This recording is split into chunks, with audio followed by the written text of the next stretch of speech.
Welcome to gold classes. स्वागत है आप सभी का इस नए वीडियो में। आज के इस वीडियो में मैं फिर से कम्युनिकेशन स्किल 2 का एक नया टॉपिक आप लोगों के लिए लेकर के आया हूं और आज का टॉपिक डेफिनेटली बहुत ही इंटरेस्टिंग होने वाला है और ये कहीं ना कहीं से हर स्टूडेंट्स के लिए ज़रूरी होते हैं, जो चाहे जो अंग्रेजी बोलने के लिए मेरे साथ जुड़े हुए हैं और चाहे जो इंग्लिश में बेटर होना चाहते हैं। If you want to get better in English, if you want fluency, if you want anything of your choice, you will be there. और इन चीज़ों को मैं आपको बताने वाला हूं कि प्रश्न कैसे पूछें, प्रश्न कैसे बनाएं या कैसे पूछें, आज के वीडियो में मैं बताने वाला हूं।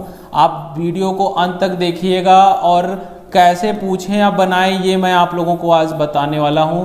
वीडियो में अंत तक बने रहिएगा। अभी वीडियो को लाइक कर दीजिए, दोस्तों को शेयर कर दीजिए, क्योंकि अब हम लोग पढ़ाई बिल्कुल शुरू कर दिए हैं सीरियसली, क्योंकि परीक्षा के लिए अब काफ़ी दिन हमारे पास शेष नहीं है और हम चीज़ों को जितना जल्दी कर पाएंगे वो ज़्यादा हम लोगों के लिए ज़रूरी होगा। तो स्टूडेंट्स, आज मैं लेकर आया हूँ फ्रेमिंग क्वेश्चन। चलो, सबसे पहले तो before I go ahead and before I explain anything further, मैं आप लोगों को बता दूं कि फ्रेमिंग क्वेश्चन होता क्या है। पहले ये समझो कि फ्रेमिंग का मतलब होता है बनाना, ठीक है, फ्रेम करना किसी चीज़ को, किसी भी मतलब चीज़ को बनाना। और यहाँ पे बोला गया है क्वेश्चन। क्वेश्चन का मतलब कि टू आस्क समथिंग, किसी चीज़ को पूछना किसी से ना। तो फ्रेम करना, आपको मैं फिर से बता दूं कि क्वेश्चन फ्रेमिंग बहुत ही ईजी होने वाला है जब the structures we use, the structures sentence के जो स्ट्रक्चर्स यूज करते हैं, we use to ask questions, प्रश्न पूछने के लिए, है ना, to ask questions are known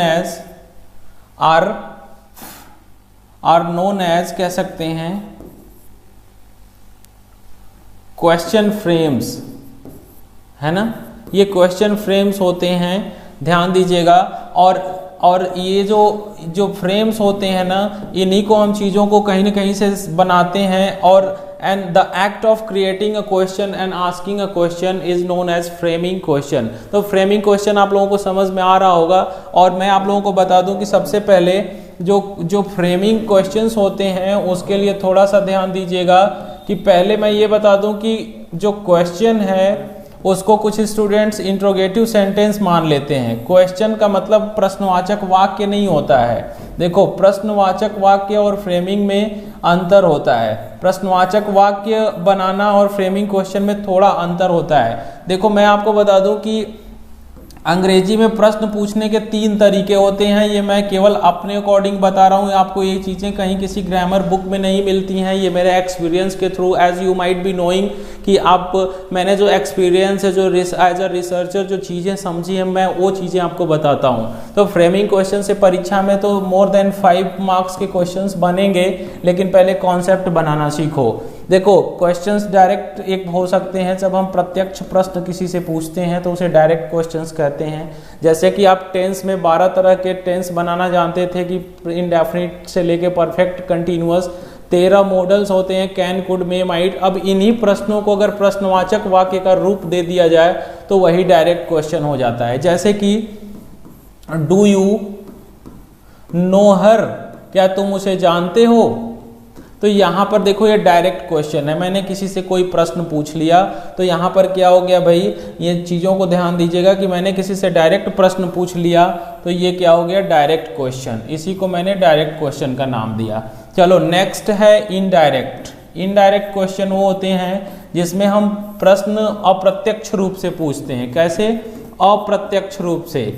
देखिए, जब हम किसी से डायरेक्ट प्रश्नवाचक वाक्य न बना करके कोई सामान्य रूप से चीज़ों को पूछ लें, जैसे कि मैं आपको बता दूं कि आई डू नॉट नो को आई डोंट नो भी कह सकते हो कि आई डोंट नो, है ना, वेयर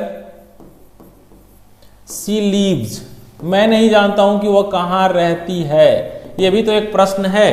तो यहां से लेकर के यहां तक ये जो पूरा वाक्य मैंने बनाया ना, ये आपका इनडायरेक्ट क्वेश्चन हो गया। कौन सा? Indirect question. चीज़ों को समझिएगा, ठीक है। तो मैं आपको बता दूं कि यहाँ पर चीज़ों को समझने के साथ साथ आप लोग थोड़ा सा अंडरस्टैंडिंग डेवलप कर करके चलेंगे तो ज़्यादा सही रहेगा, ठीक है। और ये चीज़ें आपको बहुत ही आसान मिलने वाली हैं आगे भी। है ना, मैं बहुत सिंपलेस्ट वे में पढ़ाने की कोशिश करता हूँ ताकि स्टूडेंट्स मेरे समझ जाएं। और फ्रेमिंग क्वेश्चन देखो कोई भी इसको समझ सकता है, क्योंकि चाहे आपको सिलेबस में हो ना हो, क्योंकि अंग्रेजी बोलने में भी फ्रेमिंग क्वेश्चन का यूज़ होता है। पहला अभी मैंने बताया कि भाई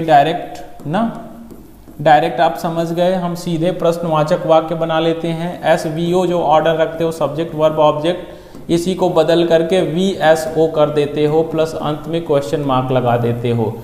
मतलब वर्ब पहले आ जाएगा, फिर सब्जेक्ट आएगा, फिर ऑब्जेक्ट आएगा। लेकिन जब वाक्य प्रश्नवाचक ना होकर के साधारण होते हैं, असर्टिव, तो SVO ऑर्डर यूज होता है। चलिए ठीक है, आगे बढ़ते हैं। मुझे लगता है कि यहाँ पर दूसरा जो इनडायरेक्ट क्वेश्चन होते हैं, इनडायरेक्ट का एग्जाम्पल मैं आपको फिर से एक बार और लिख दूँ, कन्फ्यूजन अगर आपके साथ है, बना हुआ है तो देख लीजिएगा। जैसे कि मैं यहाँ पर बोलूँ, ठीक है, ध्यान से देखिएगा कि I do not know where he has gone, मैं नहीं जानता हूँ कि वो कहाँ चला गया है। अब यहाँ पे देखना, ये भी तो एक प्रश्न हुआ, मैं नहीं जानता हूँ, वेयर से, ये जो वेयर जो है ना, एक प्रश्न का भाव इस वाक्य में डाल दे रहा है, तो ये भी एक क्वेश्चन हुआ, इसे इनडायरेक्ट क्वेश्चन बोलते हैं। तीसरा जो होता है उसको हम बोलते हैं क्वेश्चन टैग। क्या बोलते हैं? Question tag. इसको थोड़ा सा आप लोग बहुत ध्यान से समझिएगा, क्योंकि क्वेश्चन टैग ना ज़्यादातर लोगों को नहीं पता होता है। जब भी हम देखना हिंदी बोलते समय कहते हैं ना कि आप पानी पीते हैं ना, आप खाना खाते हैं ना, मुझे पता है कि आप पानी पीते हो, लेकिन उस केस में भी अंत में वाक्यों के जो है ना का सेंस लेकर के आता है ना, तो उसको हम जैसे कि है ना अंत में, या था ना, है ना, होगा ना, मतलब होगा ना, इस सेंस में अगर कभी कभी हम कोई बातें बोल दिया करते हैं तो उसको क्वेश्चन टैग करते हैं। क्वेश्चन टैग का एग्जांपल मैं आप लोगों को बता दूं कि बहुत ही इजी होने वाला है। देखिए ऐसे होता है, जैसे कि आप पानी पीते हैं ना, या आप फल खाते हैं ना, तो देखो मैं एग्जांपल लिख दूं, you eat fruits, you eat fruits, don't you, इसको हम क्या बोलते हैं? क्वेश्चन फ्रेमिंग इसको बोलते हैं। एक बार और ध्यान से देखिएगा, चीज़ों को समझा रहे हैं तो आप लोग इसको बहुत ध्यान से समझेंगे तभी हो पाएगा, है ना। यहाँ पर डोंट यू, यहाँ पर ये खत्म होने वाला है, ठीक है, ध्यान दीजिएगा। तो यहाँ पर देखो, अगर ये पहला स्टेटमेंट अगर पॉजिटिव है तो यहाँ पे निगेटिव हो रहा है, अगर ये दूसरा निगेटिव है तो यहाँ पे पॉजिटिव होगा, ये रूल होता है। जैसे अगर मैं इसी वाक्य को कह दूं कि you do not eat fruits, इसका अर्थ ये हुआ कि आप फल नहीं खाते हैं ना, you do not eat fruits, do you.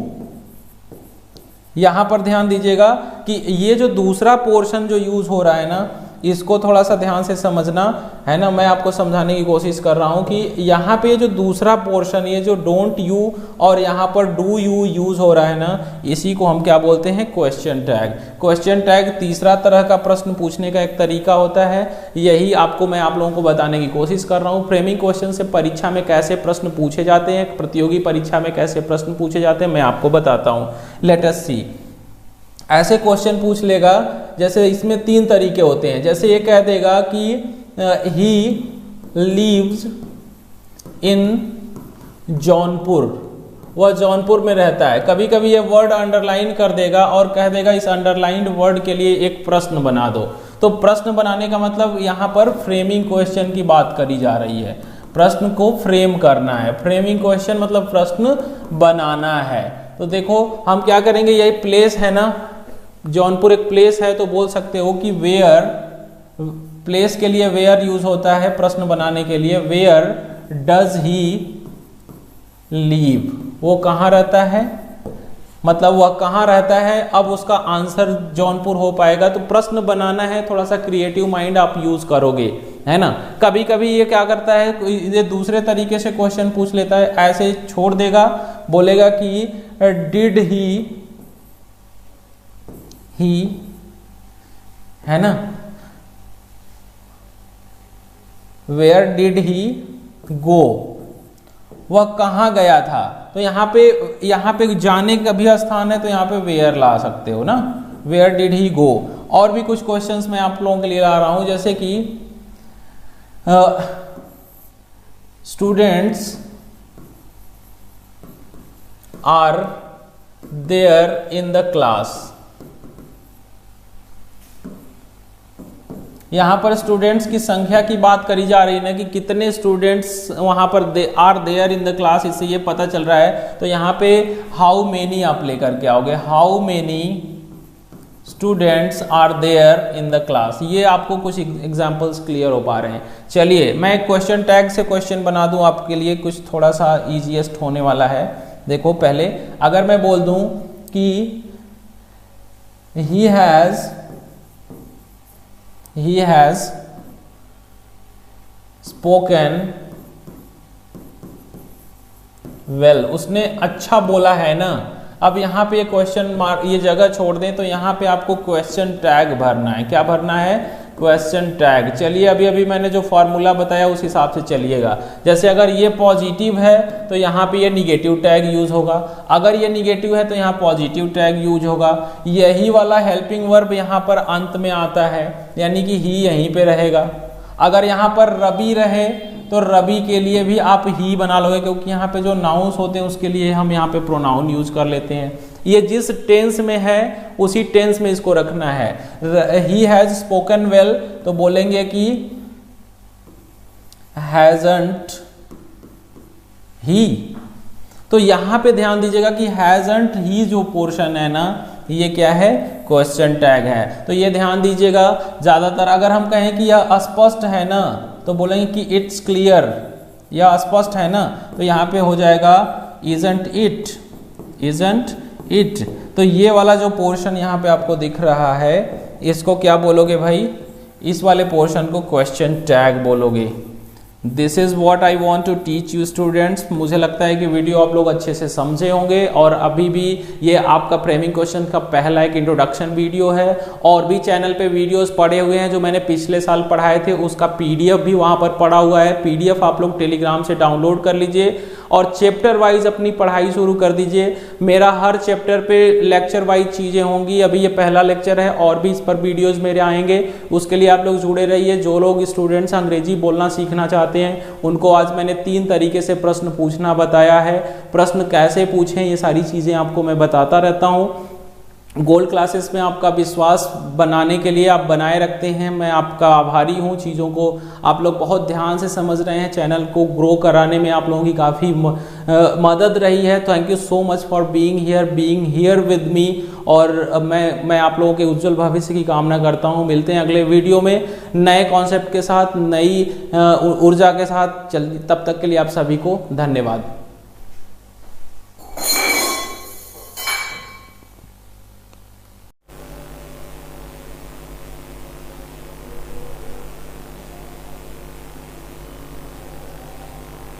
स्वागत है आप सभी का आज के इस वीडियो में। और कम्युनिकेशन स्किल 2 का ये जो जर्नी है, इसमें हम लोग अब अगला चैप्टर लेकर के आए हैं। वीडियो अंत तक देखेंगे आप लोग पूरा। जो भी ज्वाइन करते हैं सेशंस स्टूडेंट्स, वो प्लीज़ वीडियो अंत तक देखा करें ताकि चीज़ों को समझ पाएंगे। आज का जो सेशन है ये फ्रेमिंग क्वेश्चन है, ये चैप्टर 2 होने वाला है कम्युनिकेशन स्किल 2 का।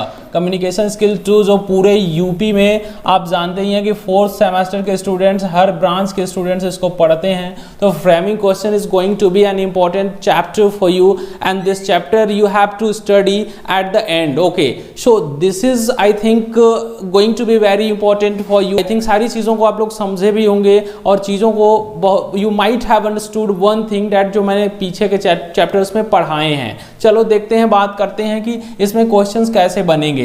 जैसे कि अगर हम बोलें कि he has lost her purse, okay. तो यहाँ पे मुझे लगता है कि ये जो क्वेश्चन, ये जो आपका क्वेश्चन है इस फॉर्म में तो मिल जाएगा आपको परीक्षा में, लेकिन एक काम करने वाला है, मतलब कि यहाँ पर ये कह देगा कि इस क्वेश्चन को आप एक काम करो, ये असर्टिव में है, इसको क्वेश्चन में बना दो। तो क्वेश्चन में बनाने के लिए आपको क्या करना होगा, ये जो इसका हेल्पिंग वर्ब है ना, इसको हमें थोड़ा सा फ्रंट पे लाना होता है, उसके पोजीशन को रिवर्स कर देना होता है। तो अभी क्या है कि यहाँ पर हम क्या बोल देंगे कि has he lost her purse. जैसे देखना, पर्स क्या था, उसका नहीं था, किसी और का था, जो उसने मतलब कि किसी मेल पर्सन ने खो दिया है। He has lost her purse, उसने उसकी पर्स खो दी है। तो यहाँ पर उसकी कोई थर्ड पर्सन है जिसका पर्स है, ठीक है ना। तो has he lost her purse, यहाँ पे अब आप ध्यान देंगे कि यहाँ पे क्वेश्चन मार्क को यहाँ से हटा करके आपको, मतलब यहाँ पे फुल स्टॉप को हटा करके मैंने यहाँ पर क्वेश्चन मार्क इस्तेमाल किया है। तो इसी को हम बोल सकते हैं कि फ्रेमिंग क्वेश्चन। तो मैंने आप लोगों को और भी चीज़ें बताई हैं, जो लोग चीज़ों को समझ पाते हैं कमेंट में बताते रहें, और नहीं भी समझ पा रहे हैं तो कोई डिफिकल्टी आ रही है तो आपके सजेशंस वेलकम करे जाते हैं, आप उनको भेज दिया करिए। चलिए ठीक है स्टूडेंट्स, मैं आपको बता दूं कि framing question is going to be an important chapter for you. By the end of this chapter you will be able to understand things that are relevant to keep in mind and things that are equally important for us. तो अभी चीज़ों को आप लोग समझिए। मैं आपको बता दूं कि फ्रेमिंग क्वेश्चन करने के लिए ना, you need to keep in mind certain rules and regulations. Framing questions करने के लिए ना, मैं सबसे पहले बता दूं कि परीक्षा में कैसे क्वेश्चंस पूछे जाएंगे, वो मैं बता दूं कि टाइप ऑफ क्वेश्चंस, क्योंकि इसका जो क्वेश्चन है ना, तो जो क्वेश्चन टाइप्स हैं ये पहली बार नहीं, ये मतलब ये एग्ज़ाम ऐसा है कि जो अभी तक पूछा नहीं गया है, अभी तक तो मान लो एक भी बार इसका पेपर नहीं हुआ है, ये सिलेबस बिल्कुल नया है। कैसा क्वेश्चन आएगा मैं आपको बता देता हूँ। तो देखो, जैसे फ्रेमिंग क्वेश्चन को करने का 4 तरीका हो सकता है, तो 4 तरीके से प्रश्न भी, मतलब जो भी प्रश्न बनेगा मोस्ट प्रोबेबली मैं आपको बता दूं इसी 4 तरीके से बनने वाला है। या तो आपको दे देगा कि एक सेंटेंस असर्टिव में रहेगा, ओके, असर्टिव में रहेगा, उसको आप क्या करोगे, इंटरोगेटिव में चेंज कर दोगे, ओके, इंटरोगेटिव में चेंज कर दोगे। तो ये आपको सारे रूल्स यहीं पे लगाने होंगे जो असर्टिव से इंटरोगेटिव में चेंज करने वाले होंगे। दूसरा नंबर रूल हमें ये बोलता है, जो हमें देने वाला है परीक्षा में, maybe fill in the blanks के फॉर्म में दे दे, फिल इन द ब्लैंक्स के फॉर्म में, राइट। तो फिल इन द ब्लैंक्स का मतलब कि खाली स्थान भरने वाला क्वेश्चन भी दे सकता है भाई। तीसरा नंबर क्वेश्चन मैं आपको बता दूं कि अगर परीक्षा में पूछ सकता है तो माइट बी पॉसिबल, मैं आपको बता दूं कि पूछ सकता है भाई कि हम क्या करेंगे कि ये ऐसे असर्टिव से इंट्रोगेटिव बनाएंगे, फिल इन द ब्लैंक्स बनाएंगे, या तो क्वेश्चन को अंडरलाइन करेगा। अंडरलाइन किए हुए वर्ड्स के लिए आपको फ्रेमिंग क्वेश्चन करने होंगे, अंडरलाइन वर्ड्स के लिए। और चौथा नंबर जो होता है क्वेश्चन टैग पे बेस्ड क्वेश्चन बना देगा। क्वेश्चन टैग जो होगा, मतलब आपको मैं बता दूं कि एग्जांपल के तौर पे आपको बता दूं कि जैसे कि इजंट इट अंत में जिस क्वेश्चन सेंटेंस के अंत में दिखता है ना, तो इसको फॉर एग्जांपल मैं बता रहा हूँ, ये क्या है भाई, क्वेश्चन टैग है। तो मतलब ये होने वाला है स्टूडेंट्स कि अभी आपको परीक्षा में ऐसा क्वेश्चन पूछ सकता है भाई, या तो फिल इन द ब्लैंक्स पूछ देगा, या तो असर्टिव से इंट्रोगेटिव प्रश्न को बनाने को बोल सकता है, या तो अंडरलाइन वर्ड के लिए आपको प्रश्नवाचक वाक्य बनाना रहेगा। जैसे कि मैं कह दूं कि he will go to Lucknow, है ना, मतलब वो कहाँ जाएगा भाई, लखनऊ जाएगा। यहाँ पे क्या करेगा, लखनऊ को अंडरलाइन कर देगा। अब कहेगा कि एक काम करो, इसके लिए क्वेश्चन फ्रेमिंग कर लो। तो आप क्या करोगे, मैं इसके सामने लिख रहा हूँ, देखिएगा। अब देखिए ये प्लेस है ना, तो अब इसके लिए हो सकता है कि वेयर विल ही गो, ये क्वेश्चन हो जाएगा। तो देखो वेयर विल ही गो, वह कहाँ जाएगा, ये इन्हीं शब्दों का इस्तेमाल करके हम ये क्वेश्चन फ्रेमिंग कर रहे हैं। तो ये वाला क्वेश्चन आपका ये हो गया कि भाई ये अंडरलाइंड वर्ड वाली लाइन मैंने बताया कि इसमें एक लखनऊ वर्ड अंडरलाइन कर दिया गया, तो इसके लिए क्वेश्चन बनाना है। चलो ठीक है, तो ये 4 तरह के क्वेश्चंस होने वाले हैं। एक बार मैं फिर से क्लियर कर दूं सभी स्टूडेंट्स के लिए, यहाँ से मैं आपको चीज़ों को रिमूव करके बता दूं कि देखना कि जो ये जो 4 तरह के क्वेश्चंस बनने वाले हैं ना, इस पे आप चीज़ों को थोड़ा सा समझिएगा। मैं आपको बता दूं कि कैसे आपको करना है। एक बार देखिए, ये 1 1 2 3 और ये 4 ऑप्शंस, मैं यही 4 ऑप्शंस पे क्वेश्चंस की उम्मीद करता हूं और यही जो है क्वेश्चन आने वाला है। तो चलिए पहले पे एक एग्जांपल हम सॉल्व करते हैं, जैसे कि he works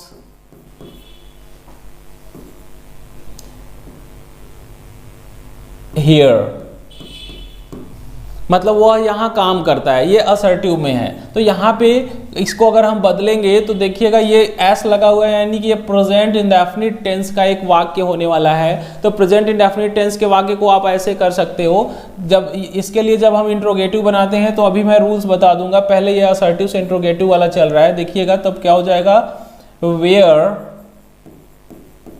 does he work, वह कहाँ काम करता है। तो ये चीज़ें आप जैसे कन्वर्ट कर रहे हो ना, ये कहीं ना कहीं से सिमिलर मीनिंग एक कंटेन कर रही हैं। तो इन चीज़ों को आप लोग थोड़ा सा ध्यान दीजिएगा। चलिए, और जो भी आपको आंसर्स में दिक्कत आ रही है, पहले आप इसको एक बार समझ लीजिए। इस 4 तरह के प्रश्न परीक्षा में पूछे जाएंगे, कोई लड़का घबराएगा नहीं, आसानी से आप आंसर दे पाएंगे। या तो आप असर्टिव से इंट्रोगेटिव में बदलने को कह देगा, या तो आपको बोलेगा fill in the blanks. Okay, चलिए फिल इन द ब्लैंक्स पे एक बार हम बात कर लेते हैं। फिल इन द ब्लैंक्स में कुछ क्वेश्चंस ऐसे बनेंगे, ध्यान दीजिएगा। जैसे कि फॉर एग्जाम्पल, जैसे कि मैं बोलता हूं कि खाली स्थान, ये क्वेश्चन है मान लीजिए, है ना, डिड सी शी। देखिए यहां पर कुछ कहने की बात हो रही है, यहां पे प्लेस की बात नहीं हो रही है, जगह की बात नहीं हो रही है। तो हम क्या करेंगे कि व्हाट डिड सी से। अब व्हाट आपको डिसाइड करना है और लेकर के आना है, व्हाट डिड सी से। हम यहाँ पर वेयर डिड सी से करेंगे तो सेट ही नहीं हो पाएगा, उसने कहाँ कहा, तो ये उतना सुटेबल नहीं है। यहाँ पे व्हाट ज़्यादा सुटेबल है, तो व्हाट डिड सी से, उसने क्या कहा। It's that okay. तो मुझे लगता है कि ये चीज़ें आप क्लियर कर पाए होंगे और आगे आते हैं। चलिए, तीसरा नंबर क्वेश्चन जो परीक्षा में वही पूछ सकता है, ये तो fill in the blank based था, यानी खाली स्थान में आपको एक क्वेश्चन वर्ड भरने को बोल दिया जाएगा। ठीक है, अंडरलाइंड वर्ड्स एक बार और ध्यान दे दो भाई। अंडरलाइन वर्ड के लिए कुछ वर्ड्स ऐसे पूछ लिए जाएंगे, फॉर एग्जाम्पल लेट अस सी, है ना। अंडरलाइंड वर्ड के लिए मैं आपको बता दूं क्या करेगा, जैसे कि he will come here tomorrow. भाई वो बोल रहा है कि वह यहाँ कल आएगा, he will come here tomorrow. तो यहाँ पे ध्यान दीजिएगा, टुमारो वर्ड अगर अंडरलाइन है तो इसका क्वेश्चन फ्रेमिंग अलग होने वाला है। अगर हियर अंडरलाइन कर देगा तो हियर के लिए यहाँ पर वेयर का यूज करोगे, टुमारो के लिए व्हेन का यूज करोगे। यहाँ पे प्लेस की बात करी गई है, यहाँ पर समय की बात करी गई है। जब समय की बात करी जाएगी तो आपको व्हेन लगाना होगा वाक्य को बनाते समय। जब प्लेस की बात करी गई होगी तो आपको प्रश्न को बनाते समय वेयर की बात करनी होगी, क्योंकि यहाँ प्लेस का चर्चा हो रहा है और यहाँ पे समय की बात करी जा रही है। और ध्यान ये दीजिएगा कि ये वाक्य जिस टेंस में है उसी टेंस में उसी हेल्पिंग वर्ब का इस्तेमाल करके आप उसको प्रश्नवाचक बना लीजिएगा। चलिए इसको भी सॉल्व करते हैं। यहाँ पे क्या करेंगे भाई, टुमारो अंडरलाइन है तो यानी के लिए इसके लिए व्हेन आएगा। तो व्हेन हमेशा इंट्रोगेटिव वर्ड्स वाक्य में सबसे पहले आते हैं, व्हेन। अब देखिए यहाँ पर सेम टेंस, यही सेम हेल्पिंग वर्ब यूज करेंगे, when will he come here. Students आप बताइए, यहाँ पर देखिए क्वेश्चन मार्क ऐड हो रहा है। क्वेश्चन मार्क ऐड होने का मतलब ये हो जाता है भाई कि क्वेश्चन मार्क है यानी प्रश्नवाचक वाक्य बन चुका है। तो ये आपका क्वेश्चन जो है ना, ये प्रश्नवाचक वाक्य बन गया है। पहला लेटर कैपिटल जाएगा, यहाँ से लेके यहाँ तक आप लोग एकदम करेक्ट आप लोग आंसर लिखिएगा। This is what you need to keep in mind and this is the only way you can learn. और फ्रेमिंग क्वेश्चन कर भी पाएंगे। इस चीज़ों को थोड़ा सा समझिएगा, तभी आप कर पाएंगे। चलिए चौथा नंबर ऑप्शन में लेकर के आता हूँ, क्वेश्चन टैग। क्वेश्चन टैग कैसे सॉल्व होते हैं dear students? They are going to be very easy if you have you know patience and you have I think interest in it to learn something new in life, so this is going to be very important for you। और मैं आपको बता दूं question tag based जो questions बनते हैं ऐसे बनते हैं, लेट अस सी। जैसे कि he is a teacher, comma isn't he वह अध्यापक है ना। यहां पर देखिएगा जो isn't it मैंने भर दिया ना, यही क्या कहलाता है? Question tag.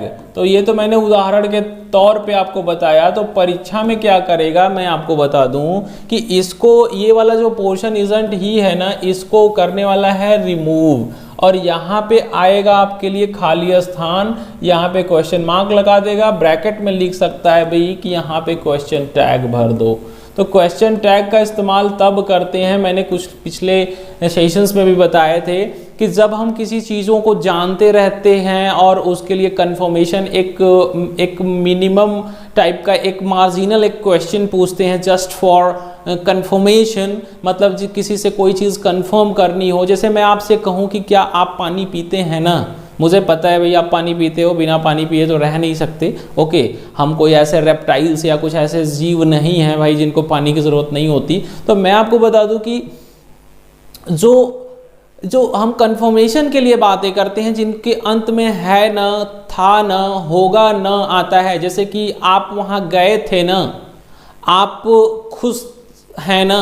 अगर हम बोले कि आप अध्यापक हैं ना, मुझे पता है कि आप अध्यापक हैं, आप पानी पीते हैं, आप वहाँ गए थे, फिर भी एक कंफर्मेशन के लिए जब मैं बातें कहता हूँ तो उसी को बोलते हैं क्वेश्चन टैग। ये पूरा क्वेश्चन नहीं होता है बल्कि क्वेश्चन का एक टैग होता है, टैग मतलब टुकड़ा या हिस्सा, तो ये क्वेश्चन का टैग होता है। तो चलिए मैं आपको बता दूं कि यहाँ पर देखो ही जो है यही भाग करके यहाँ अंत में आने वाला है, तो यहाँ पे ही हो जाएगा। पहले बात को समझो, फिर अगर ये वाक्य पॉजिटिव है तो ये दूसरा स्टेटमेंट इसका निगेटिव होगा, और यही हेल्पिंग वर्ब उठा करके यहाँ लाना होगा।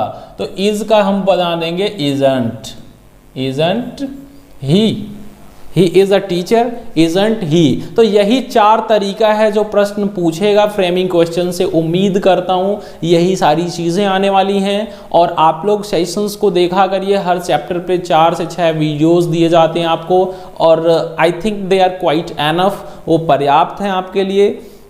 Videos are in large number, they are sufficient for your preparations to go ahead in your exams। और definitely मेरा जो experience है, the experience I have gone through and I have achieved with the passes of time, this is going to help you definitely। I'm looking forward to getting good response from all my students who are watching me online, who are taking sessions even live and even everywhere they are having sessions। So this is going to be very important students। I am here to teach you all the time with right kind of mindsets and strategies for you। मैं उस रणनीति के साथ आपके साथ आता हूँ, आपके सामने आता हूँ, जो आपको पूरे चैप्टर्स क्लियर कर देगा।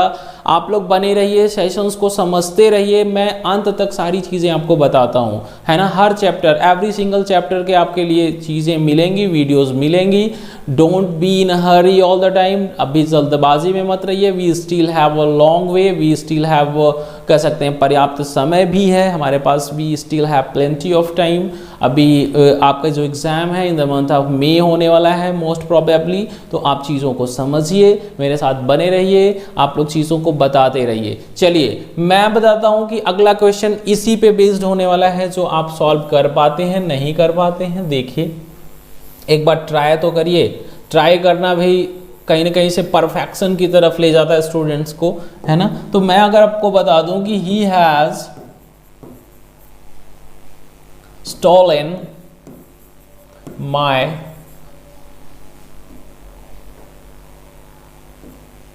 बुक, उसने मेरी बुक चुरा ली है, ध्यान देना, है ना। यहाँ पे मैं फुल स्टॉप नहीं लगा रहा हूँ, यहाँ पर मैं क्वेश्चन टैग ऐड करने के लिए आपको बोल रहा हूँ। यहाँ पे ऐड कर दो question tag, is that okay?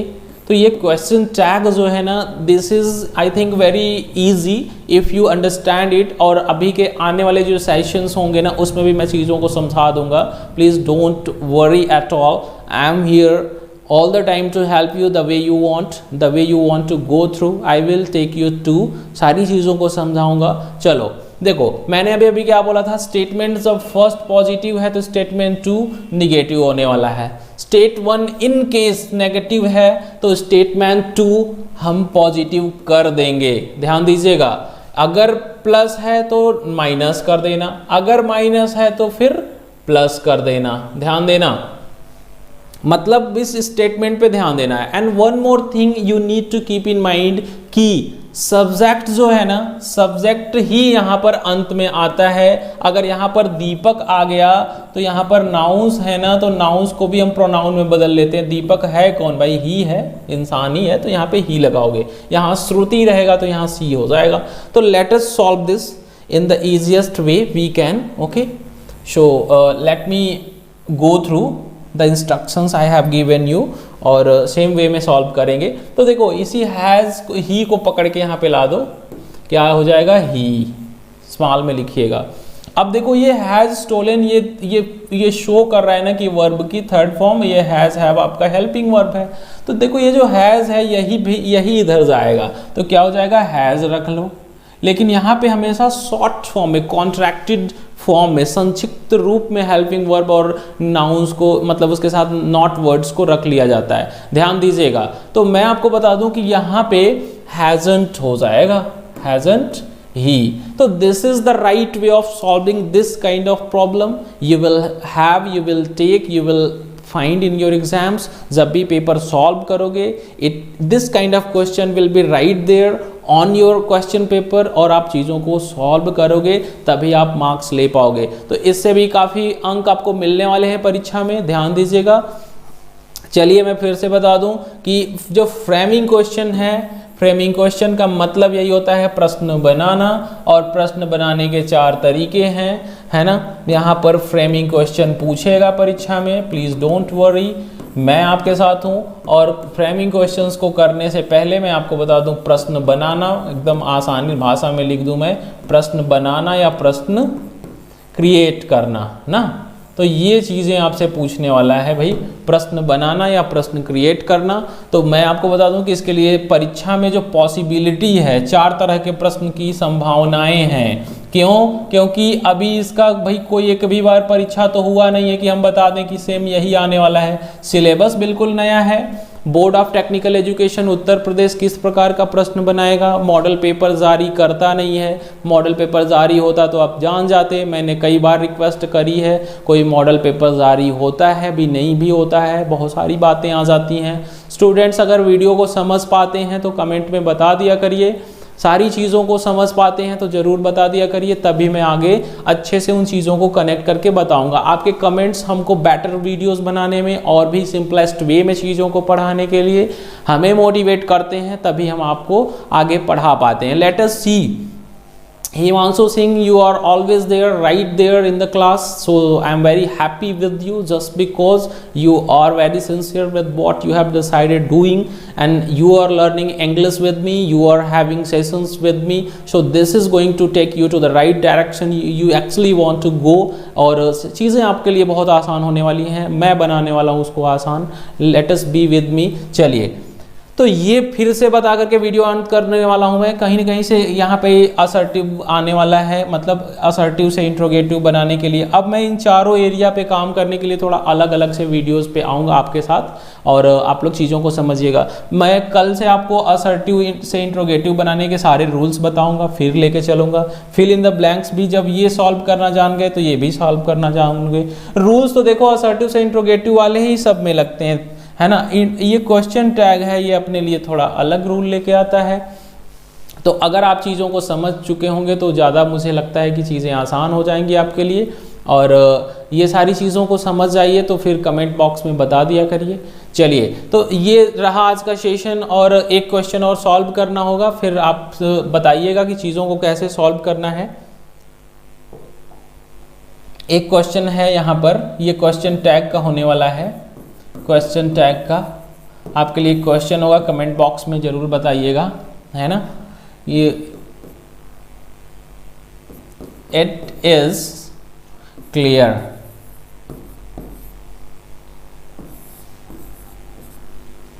यहाँ पर आंसर क्या होगा आप लोग बताएंगे फटाफट से, so that I can know actually यहाँ पर क्या होने वाला है। सारी चीज़ें आप लोग बता दीजिएगा क्या आंसर होने वाला है। ये क्वेश्चन टैग है भाई, क्वेश्चन टैग। क्वेश्चन टैग मैंने क्या बताया, क्वेश्चन टैग का मतलब जस्ट फॉर कंफर्मेशन, जैसे कोई चीज़ें, इसका हिंदी अर्थ हुआ क्या हुआ, यह स्पष्ट है ना, यह स्पष्ट है ना। तो यहाँ पे ध्यान दीजिएगा, इट इज़ क्लियर क्या आंसर होना चाहिए। Very good, very good. कुछ लोग बता रहे हैं इजंट इट, वेरी गुड। मुझे खुशी मिलती है जब आप सेशंस को एंजॉय करते हैं, सेशंस को देख करके समझ पाते हैं वीडियो को, तो ज़रूर आप लोग कमेंट्स में बताते रहिए, तब भी मैं कुछ कर पाऊँगा। जब भी मैं अपने एंड से, स्टूडेंट के एंड से मैं प्रॉब्लम्स को पाता हूँ, तो उस प्रॉब्लम को मुझे सॉल्व करना, मतलब मैंने अनुभव के थ्रू सीख रखा है, तो वो चीज़ें मैं आपको बताता हूँ। चलिए आज के लिए बस इतना ही रहेगा सेशन में, मिलते हैं अगले वीडियो में। और एक आध दिन का अगर कोई गैप वैप आता है तो please don't mind, we are committed to giving you all videos and we are committed to cover entire syllabus। सारी चीज़ें आपको निश्चित रूप से आपका सिलेबस की सारी चीज़ें कंप्लीट कराई जाएंगी। Thank you so much for watching this video, thank you so much for being with me. I will be right back with a new concept, with a new video. Thank you so much for watching once again.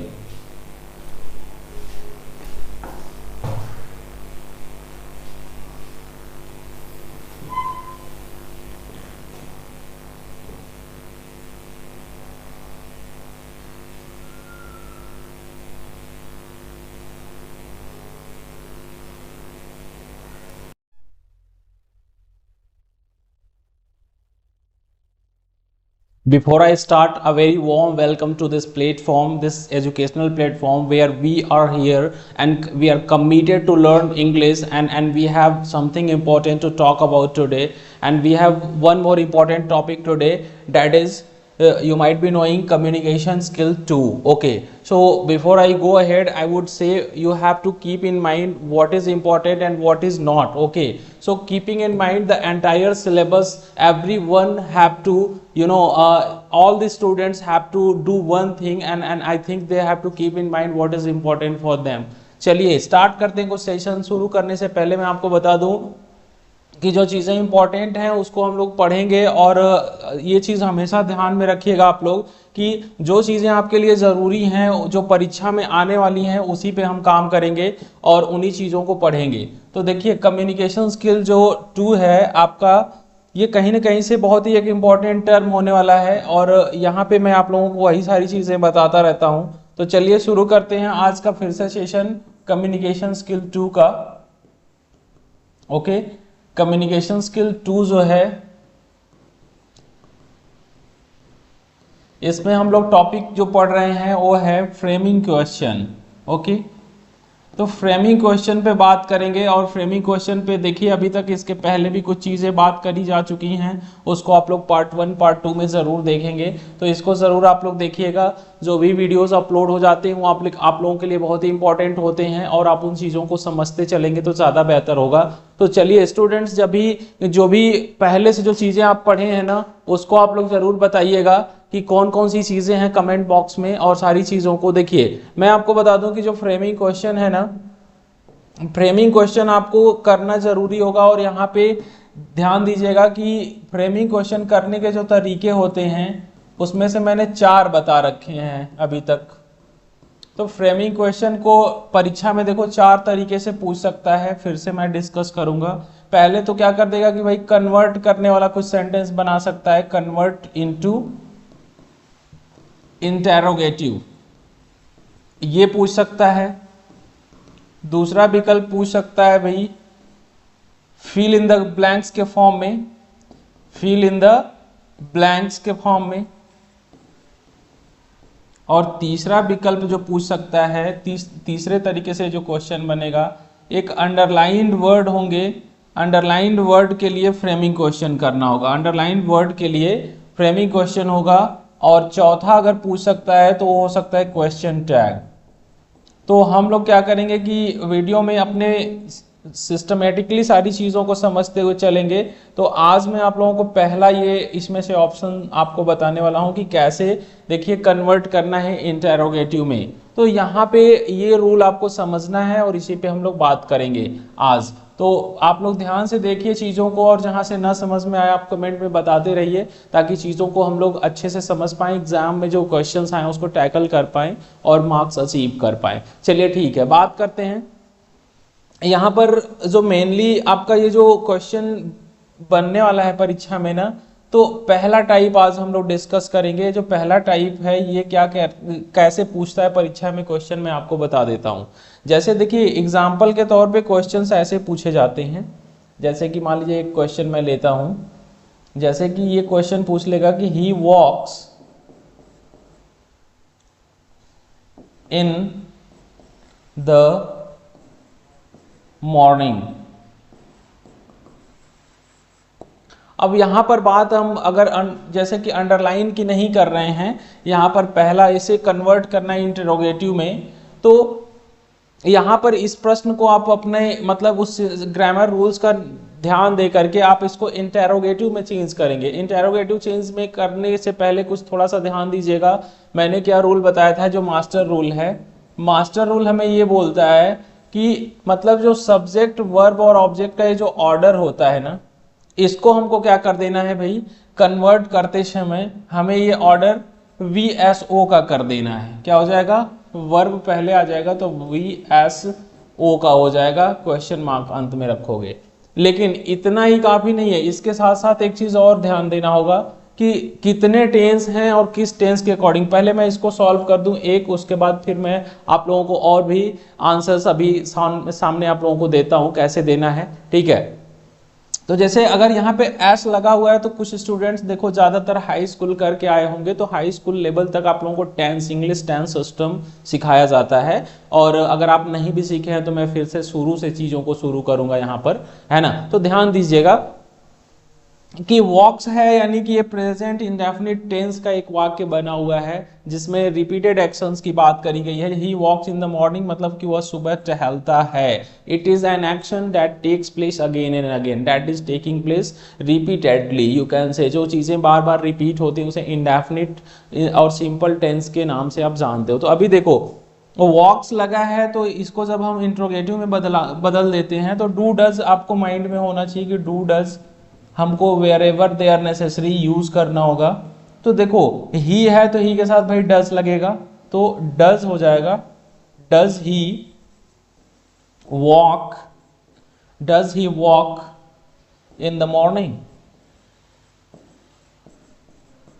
ये ध्यान दीजिएगा। अब यहाँ पे question mark आप लोग add कर लीजिएगा। तो this is where you need to work upon, you need to learn things from here. तो यहाँ पे फ्रेमिंग क्वेश्चन करने के 4 तरीकों में से पहला तरीका आज मैं डिस्कस कर रहा हूँ। आप लोग चीज़ों को अंत तक देखेंगे तभी समझ पाएंगे, और आप लोग इसको कमेंट में जरूर बताते रहिए कि आप चीज़ों को समझ पा रहे हैं कि you still have difficulties going ahead. तो मैं आपको बता दूं कि I am here to make you understand things in the best possible manner, and I always have seen students are having and grappling with problems they have, okay। तो अभी चीज़ों को थोड़ा सा आप शेयर करेंगे तो I think that in that way I'll be able to help you, okay। तो यहाँ पे देखिएगा कि आगे हम बात करते हैं कि कुछ और भी इसके कैसे सेंटेंसेस हम चेंज करेंगे। जैसे कि मान लीजिए पहले हम कुछ रूल्स को पढ़ लेते हैं, भाई रूल्स जान लेते हैं। तो रूल्स हमारे जो शुरू होने वाले हैं ना वो टेंस बेस्ड पहले होने वाले हैं। तो टेंस बेस्ड जो है ना, टेंस बेस्ड रूल्स को आप जान जाओगे, मतलब कि जो पॉजिटिव टाइप के सेंटेंस हैं उनको इंटेरोगेटिव में बदलते हो तो भाई कुछ रूल्स आपको जरूरत पड़ती है, कुछ रूल्स की जरूरत होती है। ये जो रूल्स हैं इनको पहले समझ लो। तो आपको पता होगा कि टेंस मेनली 3 होते हैं ना, एक होता है प्रेजेंट, ओके, फिर आपने पढ़ा होगा कि पास्ट ना, फिर होता है फ्यूचर ना, और ये जो तीनों पार्ट है ना इनके सब पार्ट हुआ करते हैं 4 ना। इनके सब पार्ट हुआ करते हैं सबके। तो ये जो सब पार्ट हैं इनको आप लोग किस नाम से जानते हैं? इंडेफिनिट, कंटिन्यूअस, परफेक्ट और परफेक्ट कंटिन्यूअस। ऐसे ही पास्ट का हो जाता है, past indefinite, past continuous, past perfect continuous, right. ऐसे ही फ्यूचर का future indefinite, future continuous, future perfect और future perfect continuous. This is what you need to know before you go ahead and before you convert sentences into interrogative. Interrogative में बदलने से पहले इतना तो आपको कॉन्सेप्ट पता होना चाहिए। देखो परीक्षा में जो भी स्ट्रक्चर्स पूछेगा ना, तो ध्यान दीजिएगा भाई कि मतलब ये जो स्ट्रक्चर्स होते हैं ना, दे आर वेरी इजी, और इनको जो स्टूडेंट्स थोड़ा सा ध्यान से समझ लेते हैं तो पहला तो ये टेंस बेस्ड हो गया। परीक्षा में देखो वॉइस और मॉडल बेस्ड भी कुछ पूछ सकता है, टेंस बेस्ड या मॉडल बेस्ड। अब मॉडल्स क्या होते हैं भाई? मॉडल्स की जब बात आती है तो इसमें आप लोग थोड़ा सा ध्यान दीजिएगा, जो can, could, may, might etcetera जितने वर्ड्स होते हैं ना, इनकी मदद से कोई सेंटेंस बनता है तो उनका भी इंटरोगेटिव बोल सकता है कि आप उसका भी इंटरोगेटिव बनाइए। तो आप देखिएगा टेंस बेस्ड और मॉडल बेस्ड का मैं आज रूल आप लोगों को बता रहा हूं, और आप लोगों को कैसे आपको इसको क्वेश्चन फ्रेमिंग करना है ये आप लोग समझिए, है ना। तो चलिए देखते हैं, बात करते हैं। तो रूल्स की बात मैं अभी कर रहा था ना, तो रूल्स देखिए हम आपको कौन सा बता रहे हैं? टेंस बेस्ड ना। पहले टेंस बेस्ड को समझ लेते हैं। टेंस बेस्ड कौन कौन से रूल्स हैं जो हमको अपने माइंड में रखने होंगे? तो देखो टेंस अभी मैंने क्या बताया कि भाई टेंस सिस्टम को मैंने अभी मेनली 3 पार्ट है आपके लिए, प्रेजेंट ना, फिर पास्ट, फिर फ्यूचर। Is that okay? फिर आप करेंगे इसके लिए अब 4 ऑप्शन है, तो इसमें से 1, 2, 3 और 4 इस सब के स्ट्रक्चर्स को आप लोग समझ लीजिएगा। हालांकि रूल सब में एक ही लग रहा है। तो टेंस बेस्ड जो पहला स्ट्रक्चर है, जैसे हम सिंपल और प्रेजेंट सिंपल या इंडेफिनिट के नाम से जानते हैं, है ना, इंडेफिनिट। तो इसको थोड़ा सा ध्यान दीजिएगा कि इसके जो पॉजिटिव टाइप के जो सेंटेंसेस हैं ना, जो पॉजिटिव हैं, उनको इंटरोगेटिव में कैसे बदलोगे? तो पहले देखो इसमें 2 तरह के सेंटेंस आपको मिलेंगे। एक होता है कि सब्जेक्ट आएगा, फिर हमें इज एम आर देखने को मिलेगा इसके अंदर ना, फिर हैज हैव देखने को मिलेगा, फिर अदर्स ना। तो अभी पहले इस चीज को समझिए कि ये जो स्ट्रक्चर हैं इनको हम कैसे पॉजिटिव से इंटरोगेटिव में चेंज करेंगे ना। तो फिर इसका जो टाइप 2 होता है उसमें सब्जेक्ट आपको मिलेगा वर्ब की फर्स्ट फॉर्म या वर्ब की एस या यस फॉर्म, है ना, ये ध्यान दीजिएगा, वर्ब की एस या यस फॉर्म, फिर ऑब्जेक्ट, कॉम्प्लीमेंट या अदर्स होते हैं। तो ये जो दोनों स्ट्रक्चर आप लोग यहाँ पर देख पा रहे हैं, ओके, इसको हमें क्या करना होगा? प्रश्नवाचक में बदलना सीखना होगा। ये सब पॉजिटिव है, यहाँ पे मैं इंटरोगेटिव में चेंज करना सिखाता हूँ। तो फिर देखो यहाँ पे रूल क्या करना है भाई, ये सब पूरा पोर्शन आप वर्ब का है तो इसको पहले लेके आओगे। तो वाक्य की शुरुआत क्या हो जाएगा? इज एम आर, हैज या हैव को पहले ला दोगे ना, फिर सब्जेक्ट को यहां ला दोगे, फिर अदर वर्ड्स यहां पे होंगे, है ना, फिर क्वेश्चन मार्क यूज करोगे।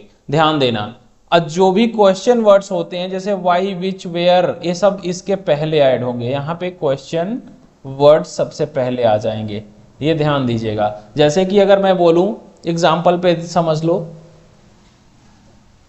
पहले रूल्स पहले समझ लो। अब इसको जब हम इंटरोगेटिव में बदलते हैं तो ध्यान देना कि ये जो वर्ब की जो फर्स्ट फॉर्म या ऐसे यस फॉर्म है ना, ये अभी देखना कैसे चेंज हो रहा है। यहाँ पर डू डज पहले आ जाएगा, डू या डज, फिर क्या हो जाएगा? सब्जेक्ट, फिर वर्ब की फर्स्ट फॉर्म, फिर अदर्स आएंगे, फिर क्वेश्चन मार्क हमें यहाँ पर यूज करना होगा। तो this is where you need to I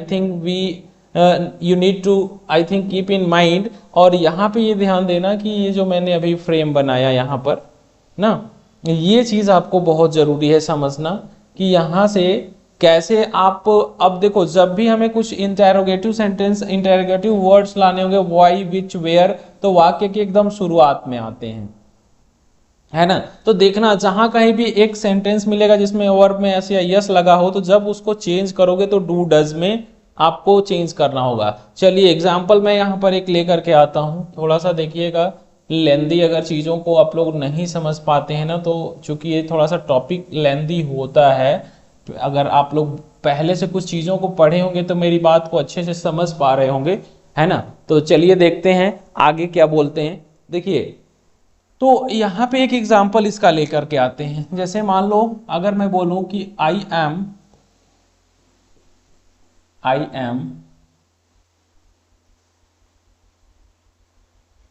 a student,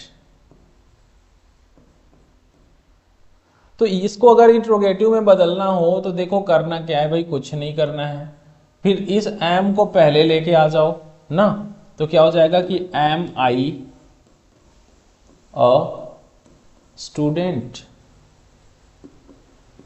ध्यान दीजिएगा, अगर इसका एक टाइप 2 का एग्जांपल मैं ले लूं, जैसे कि ही लर्न्स इंग्लिश,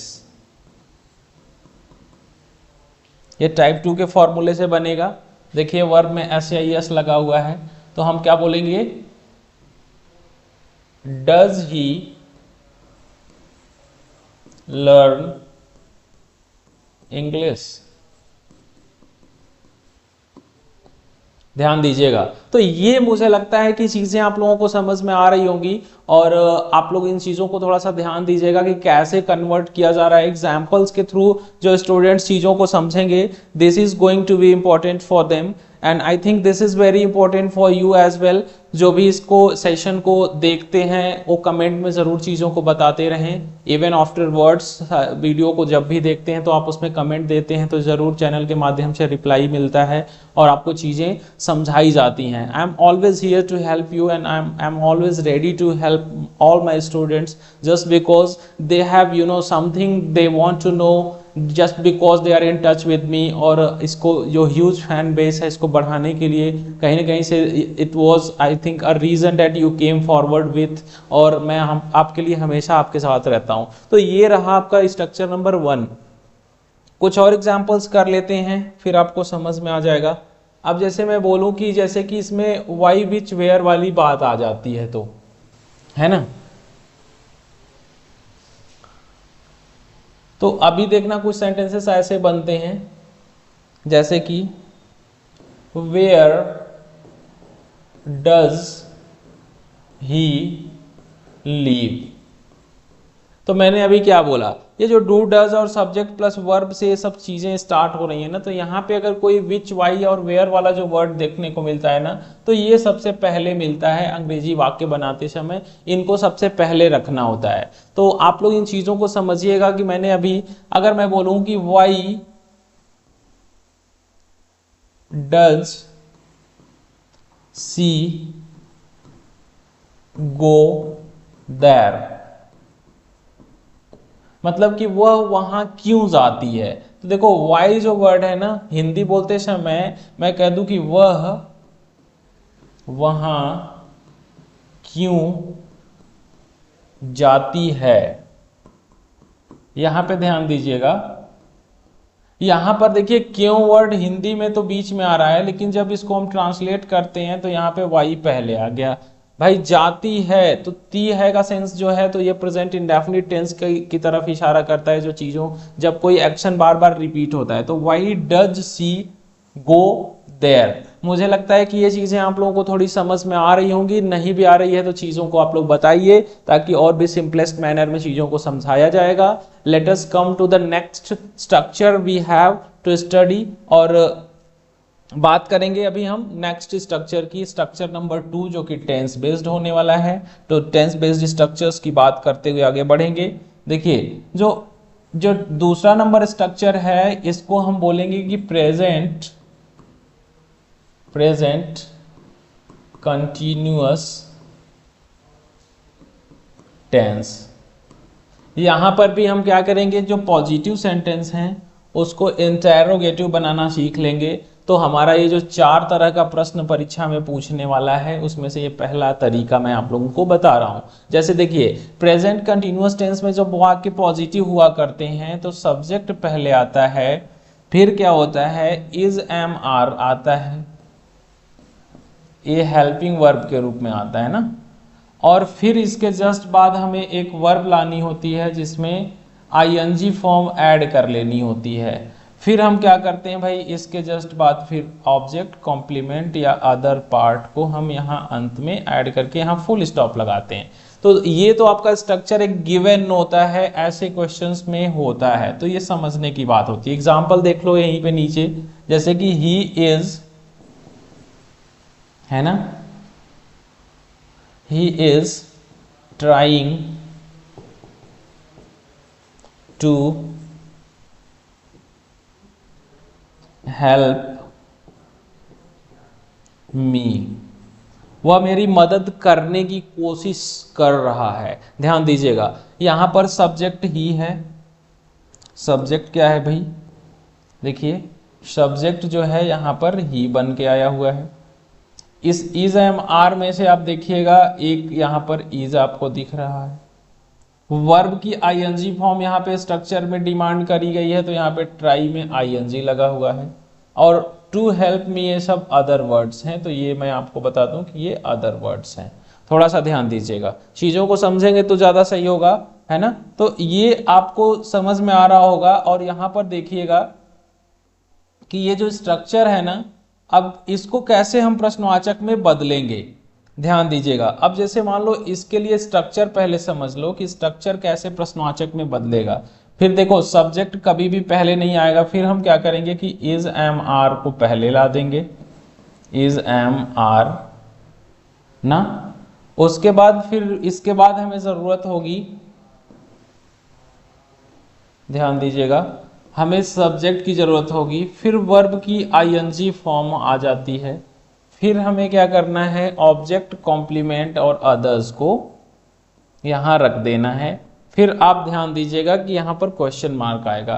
तो दिस इज द स्ट्रक्चर, जब आप कन्वर्ट करते हो तो ये स्ट्रक्चर बन के चला आता है। तो अब देखो इसी सेंटेंस को हम कन्वर्ट करते हैं। अब देखो इसमें इज और ये जो है ना ये वाला पोर्शन देखो, इज को पहले लाओ, उसमें इज दिख रहा है तो बोलोगे कि इज, यहां पर ही पहले स्थान पे है तो यहां पे दूसरे स्थान पे सब्जेक्ट आना चाहिए, तो इज ही, है ना। ट्राइंग यहां पे रहेगा, he is he trying to help me, क्या वह मेरी मदद करने की कोशिश कर रहा है। आप चीजों को देखिए यहां पर मैंने कैसे कन्वर्ट किया है। तो this is where you need to know, और ये बस प्रश्नवाचक बनाने का एक सिंपलेस्ट एक वे होता है, कुछ करना नहीं है। एक भाई मास्टर रूल है जो इनवर्स कर दे रहा है प्रोसेस को, सब्जेक्ट वर्ब और जो ऑब्जेक्ट है इसको कर क्या रहे हो, बस आप VSO कर दे रहे हो, VSO, और हेल्पिंग वर्ब वगैरह जो हैं वो सबसे पहले आ जाते हैं भाई, वर्ब के वगैरह के पहले हेल्पिंग वर्ब आ जाते हैं, इनके पहले क्वेश्चन वर्ड्स आ जाते हैं, WH फैमिली के जो वर्ड्स होते हैं वो भी इनके पहले रख दिए जाते हैं, है ना। तो अगर मैं कह दूं कि he is trying to help me, तो इसको अभी अगर इसमें कोई क्वेश्चन वर्ड अगर ऐड करके कुछ बनाना चाहते हो तो मतलब मैं ऐसे बना सकता हूं कि why is he trying to help me. देखिए क्वेश्चन वर्ड सबसे पहले आते हैं, तो मुझे लगता है कि ये चीजें काफी इजी हो रही होंगी आप लोगों के लिए। आप लोग इसको रिपीट कर करके देख लिया करिए। अब देखिए फिर से स्ट्रक्चर नंबर 1 मैं आपको दिखा दूं। स्ट्रक्चर नंबर 1 जो है कैसे मैंने कन्वर्ट किया था, यहाँ पे सिंपल इंडेफिनिट था तो सब्जेक्ट का जो इज एम आर वगैरह वाला पार्ट था, यहाँ पे ध्यान दीजिएगा इज एम आर के साथ वर्ब की आईएनजी नहीं आ रही है स्ट्रक्चर नंबर 1 में। ऑन द अदर हैंड जो स्ट्रक्चर नंबर 2 मैं आपको यहाँ पे बता रहा हूँ, स्ट्रक्चर नंबर 2 में देखिए इज एम आर के साथ वर्ब की आईएनजी भी दिख रही है आपको। फिर से मैं बैक कर रहा हूँ आपको उस स्ट्रक्चर पे, देखिए इसमें is am are no action के केस में यूज हो रहा है और हम क्या कर रहे हैं यहाँ पर वर्ब की आईएनजी नहीं ला रहे हैं। ऑन द अदर हैंड इस पेज पर आप देख रहे हैं कि इज एम आर के साथ वर्ब की आईएनजी फॉर्म लग रही है, और बाकी जो रूल है जो मतलब सिंपल से इंटेरोगेटिव में बदलने का, वो आपको क्लियर हो रहा होगा। सिंपल से इंटेरोगेटिव में हम बदल पा रहे हैं। ओके, तो ये बहुत ही इजी एक कॉन्सेप्ट होता है। तो ये आप लोग अगर समझ जाते हैं तो टेंस बेस्ड सभी स्ट्रक्चर्स पे हम लोग बातें कर लेंगे, और परीक्षा में ऐसे क्वेश्चंस पूछे जाएंगे तो हम लोग सॉल्व कर लेंगे। चलिए बात करते हैं नेक्स्ट। हमारा जो जो जो स्ट्रक्चर होने वाला है वो है स्ट्रक्चर नंबर 3। स्ट्रक्चर नंबर 3 को हम बोलते हैं प्रेजेंट परफेक्ट टेंस। देखो, टेंस को पढ़ने में तो काफी टाइम लगता है, लेकिन यहाँ पे परीक्षा में थोड़ा सा देखो बना बनाया क्वेश्चन आएगा, उसको बस कन्वर्ट, मतलब एक असर्टिव सेंटेंस होगा, उसको कन्वर्ट करना सीख जाओ। That is what you need to know. और आप अभी जो चीजें हैं, मैं इंग्लिश टेंस सिस्टम भी अभी एक चैप्टर इसके अंदर है, तो उसमें भी चीजों को समझाऊंगा। अभी यहाँ पे क्वेश्चंस को सॉल्व करना सीखो। इसमें क्वेश्चंस ऐसे बन जाएगा जैसे कि ही हैज सेड, उसने कहा है, he has said nothing about this election, उसने इस चुनाव के बारे में कुछ भी नहीं कहा है ना। तो यहाँ पे देखिए ये सेंटेंस पॉजिटिव है। क्या है? पॉजिटिव है। अगर हम इसको इंटेरोगेटिव बनाने की कोशिश करें तो क्या हो जाएगा? Has she, has she said, has she said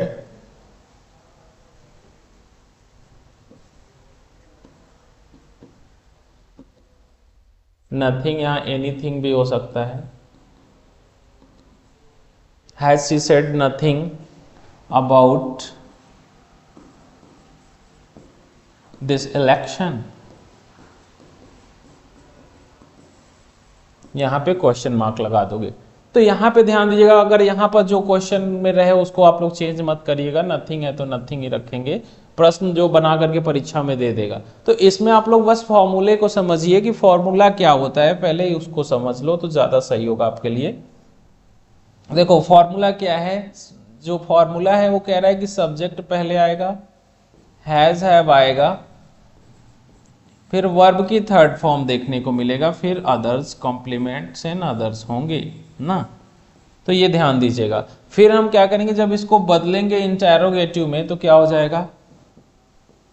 has और हैव को पहले ला दोगे, फिर क्या करोगे भाई? सब्जेक्ट को लाओगे, फिर वर्ब की थर्ड फॉर्म चलेगी, फिर ऑब्जेक्ट, कॉम्प्लीमेंट और अदर्स यहां पर होंगे। तो मुझे लगता है कि ये चीजें बहुत ही ईजी हो रही हैं। तो आप एक बार फिर से एक एग्जाम्पल पे काम करिए। एक एग्जाम्पल मैं और देता हूं आपको, जैसे कि I have written an book, मैंने एक किताब लिखी है ना। तो जैसे देखिए यहां पर आई सब्जेक्ट है, हैव, हैज, हैव में से एक हैव यहां दिख रहा होगा, वर्ब की थर्ड फॉर्म आपको यहां पर राइट, रॉट, रिटन दिख रहा है, अदर वर्ड्स यहां पे हैं। तो जब बदलोगे तो क्या कर दोगे भाई? Have I written, have I written a book, यहां पे क्वेश्चन मार्क लगा दोगे। तो ये रहा स्ट्रक्चर नंबर 3। उम्मीद है आप लोग चीज़ों को समझ पा रहे होंगे। अगर समझ पा रहे हैं तो कमेंट बॉक्स में चीज़ों को बता दिया करिए। जो भी लोग देखते रहते हैं और जो भी वीडियोस देखते हैं उन चीज़ों को थोड़ा सा कमेंट में बताते हैं तो मुझे ज़्यादा कन्वीनियंट हो जाता है आगे के वीडियोस में। वीडियो लंबे होंगे भाई, बेशक होंगे, क्योंकि इसमें क्या है कि बड़ा टॉपिक है, तो अप टू 30-40 मिनट्स चल सकता है। आप लोग पेशेंस के साथ पढ़ेंगे, चीज़ों को समझेंगे। चलिए स्ट्रक्चर नंबर 4 को मैं आप लोगों को समझा दूं। स्ट्रक्चर नंबर 4 जो होने वाला है ना, ये अगेन जो है इसका नाम प्रेजेंट परफेक्ट कंटिन्यूअस का होने वाला है।